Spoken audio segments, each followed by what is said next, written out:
Hello, beautiful one. Thank you for clicking on this video. I am at a place called Camp Easy. Actually, it's called Camp Easy 2. The first Camp Easy was a couple miles away from this one.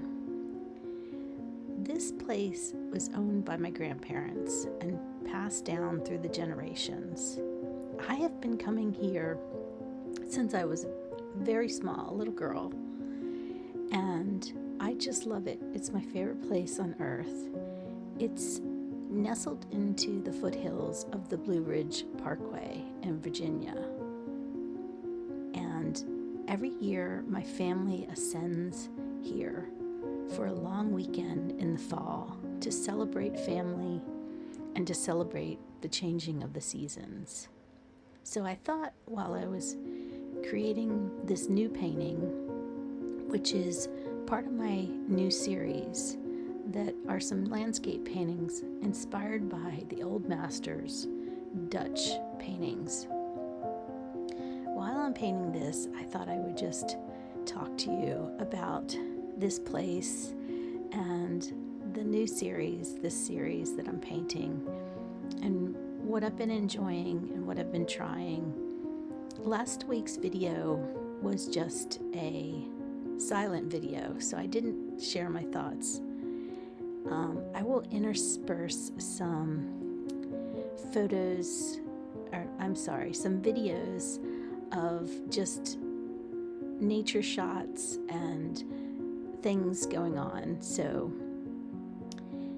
hopefully you'll enjoy that while you're watching me also paint this portrait, which I have now called Miss Primrose. So last week's video, I showed you that I had these untreated hardboards, and what I did was I clear coated them in gesso because I wanted to use the natural color of the board as a part of these paintings. I wanted them to feel very earthy. And what I also did was I made a color palette and tested it on the board so that I could get a real good idea of how these colors were going to show up. And I must say, I am really enjoying this because I think one of the hardest things to deal with when painting is how your colors show up and getting the right values of those colors next to each other.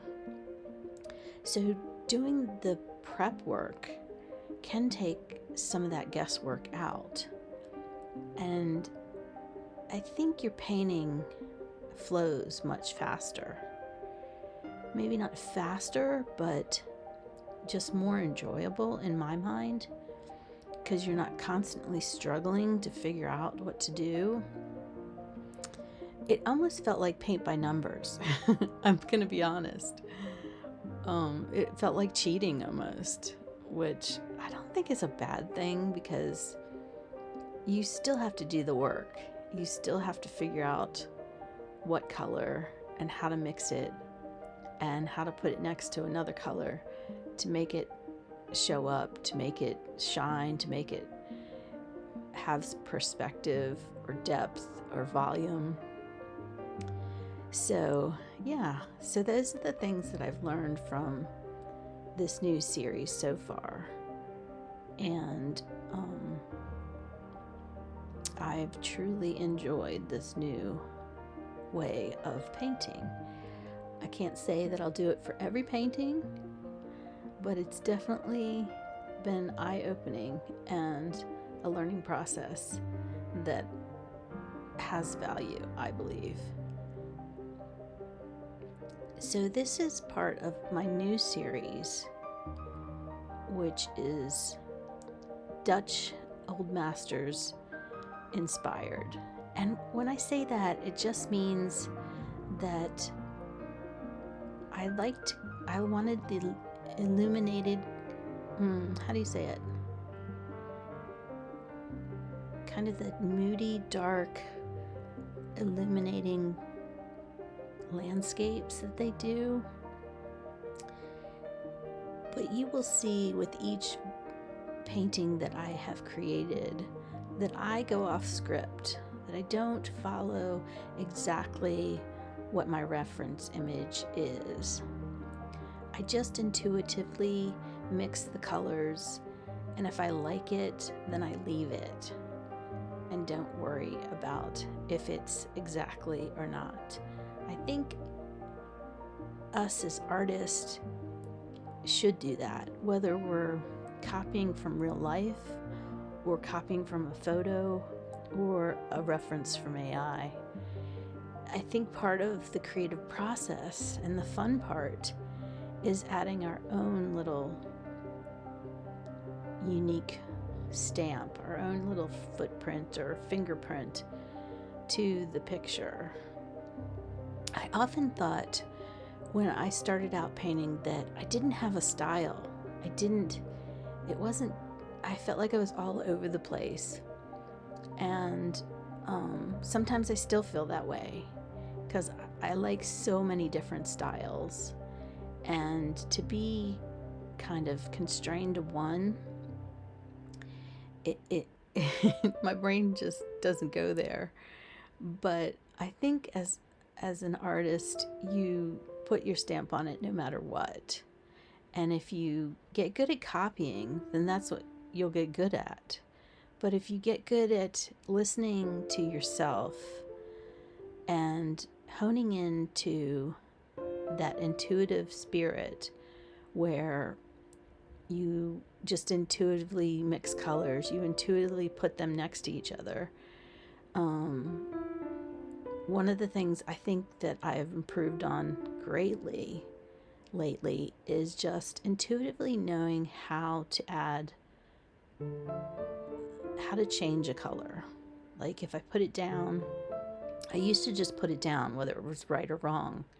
And now I will wipe something off the canvas and mix it and mix it and mix it again until it is exactly what I need, rather than trying to paint over it later, trying to fix it later.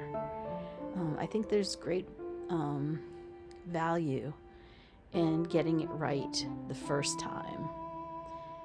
And whenever I look at a painting and I feel like it isn't the right value or it isn't the right contrast, the first thing I ask myself is, does it need to be darker? Does it need to be lighter? Or does it just need to be next to a different color? Because that's important. Sometimes we don't need to change the color. We just need to change the value and intensity of the color that it's next to. So that's been an eye-opener for me, and I hope that that makes sense. So like the sky, if I wanted it to be more dramatic, rather than adding more white, I would add more darkness, more gray, to make what is already there look lighter. Does that make sense?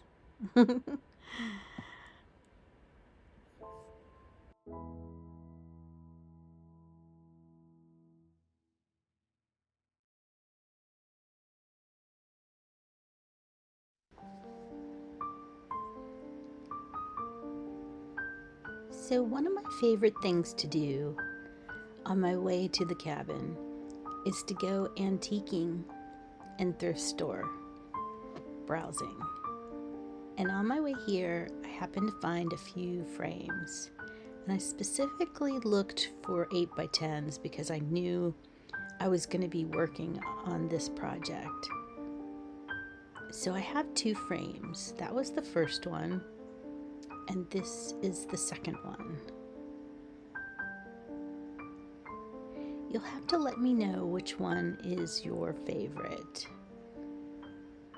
I'm just not sure. I really loved the gold kind of burnished look of that one. But this one, the wood just really, really does something, doesn't it? Brings out those rich tones. And this beautiful wool rug really just complemented this painting so well. Anyways, thank you so much for being here. I will see you next week. I have a new video each Tuesday. Almost each Tuesday. I missed one a couple weeks ago, but hope to see you then.